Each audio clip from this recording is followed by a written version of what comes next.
Frederick Laloux planteó, ustedes pueden ir a ese link, y de hecho ahí pueden inclusive Laloux Tantil, que él dice, bueno, descargue el libro y después me lo paga, si quiere. Sí, a ese nivel de evolución del pensamiento del señor, muy coherente con el paradigma TIL.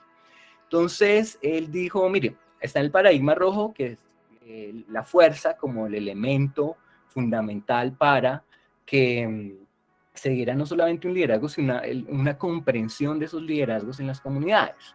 Entonces ahí aparecía, pues, combinando los tres paradigmas de Graves, por ejemplo, los chamanes, los clanes, se hablaba mucho de, pues empezó a aparecer el politeísmo, o sea, muchos dioses, el imperio griego, el romano, los egipcios, digamos, tenían muchos dioses, empieza a aparecer con mucha fuerza el patriarcado. ¿Y por qué? Y esto es interesantísimo, porque antes de eso, digamos, eran sociedades muy matriarcales, donde sí se valoraba, digamos, más allá de su momento de la evolución, se le daba mucho más importancia a la mujer de lo que se le da incluso ahora, lastimosamente.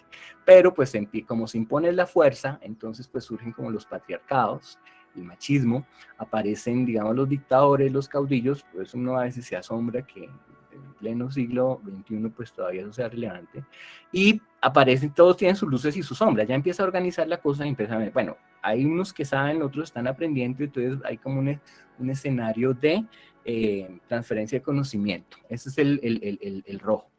El ámbar, que en el caso de Grace era el azul, pues ya es el que organiza todo. Entonces aparecen las religiones, sobre todo la religión católica, o las religiones monoteístas de un solo Dios.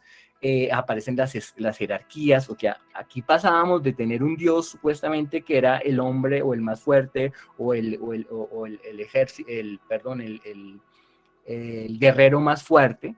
Y aquí ya decimos, bueno, no se trata de la persona, porque la persona se va a morir, sino del concepto. Entonces aparece el concepto de nación, aparece el concepto de Dios, y digamos toda una estructura jerárquica para llegar ahí.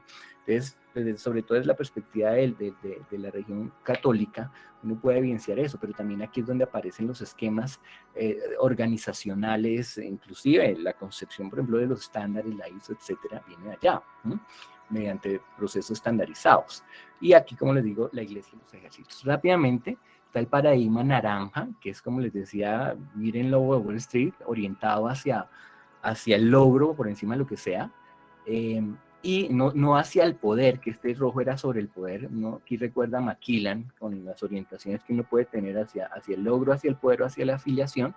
Esto sí es muy orientado al logro. Es que acabo con el planeta ese paradigma, pero es el paradigma, digamos, de las multinacionales del éxito, es el paradigma en el que se sustenta mucho, por ejemplo, la innovación. Digamos, un paradigma naranja habilita, tumba las jerarquías y posibilita, digamos, que las personas creen cosas nuevas en función, digamos, de una especie de competencia y de ganar. Entonces aquí aparece con mucha fortaleza también la meritocracia, la innovación, y la metáfora de comprensión de ese paradigma es la máquina. Después aparece, pues yo pongo aquí en verde, digamos, abrazando los árboles, y pues no está mal, no puedo abrazarlo, eso, tengo fotos de abrazándolo, pero básicamente es como lo que se conoce a veces como la generación de cristal, o sea, pues lo de los milenios y centenios y todo esto, eso es como una configuración que se ha hecho desde el marketing, pero realmente pues hay una orientación muy fuerte, las luces están en darse cuenta que estamos acabando con el planeta, en empezar a cuidarlo, ¿cierto? Pero pues también están como esas sombras que son, digamos, como se dice, digamos, una generación de cristal, porque pues no les puede decir muchas cosas porque sienten, etcétera. Yo estoy tratando de ser muy general, o sea, no estoy hablando de que es que mi primo sí no es así, o es que mi hijo sí no es así, es que mi tío no, eso es general. Y aquí, pues la metáfora de comprensión es como una familia, pero una familia amorosa. Después aparece el TIL, y aquí, miren, yo le tomé una foto, además le tomé la foto todo orgulloso porque yo tengo la primera edición, recién salió, creo el mismo año compré el libro de la Lux, que es el de la foto, y el de Salim Ismail de Singularity University, que habla de las organizaciones de crecimiento exponencial, la SEXO. Pero, digamos, el concepto de organización de crecimiento exponencial es mucho más impactante a nivel de empresas. Pero este realmente habla de un cambio cultural. El color TIL es este color, como verdecito. De hecho, es el de fondo de acá. Entonces, el TIL es un paradigma que tiene tres grandes focos o tres grandes características. La primera, la autogestión, que está relacionada no solamente con la autogestión de manera individual, sino como equipos. Esto redunda en lo que hoy se conoce como holocracia, sociocracia, redarquías, escenarios donde no hay jefes.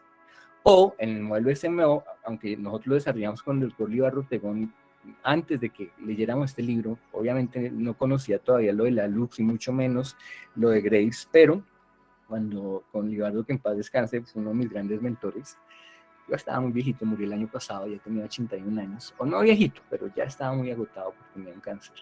Pero pues una persona que admiraré siempre y que le estaré eternamente agradecido, uno de mis grandes mentores, como les decía, y con Libardo, dentro de los diálogos que teníamos, pues fueron surgiendo, digamos, los planteamientos, sobre todo el modelo de SMO, pues que no viene a colación, pero que les cuento. Entonces, son esquemas como eso, como el liderazgo sistémico, el modelo SMO, como la holocracia, las redarquías, la sociocracia, donde ya no hay jefes, imagínense. Otro de los elementos del paradigma TIL es que es la orientación a la plenitud, o sea, al hacer las cosas porque, digamos, de manera que uno se sienta lleno con lo que hace, sienta que se realiza en su trabajo, que se realiza en su vida. Y el otro gran elemento es que se trabaja en función de dejar huella, de trascender.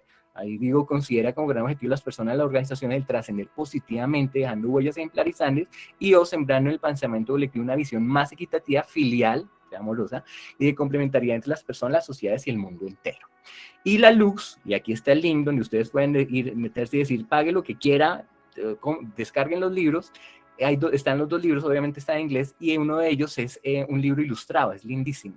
Y en ese libro ilustrado es donde saqué, por ejemplo, las 12 empresas que él primero hizo la explicación de los paradigmas, del rojo al til, y en segundo lugar, pues planteó los dos ejemplos y explica por qué Burso, que seguramente es el más conocido de todos, son empresas hoy en día que se consideran til. O sea, esto no es un sueño, eso es una realidad. Y aquí hay multinacionales. De hecho, Burso, que es una empresa de más de 9.000 empleados, multinacional en Europa, y han tomado alcaldías y no me acuerdo cómo se dice en España, bueno, digamos, los gobiernos han tomado algunos de esos ejemplos a construir consenso.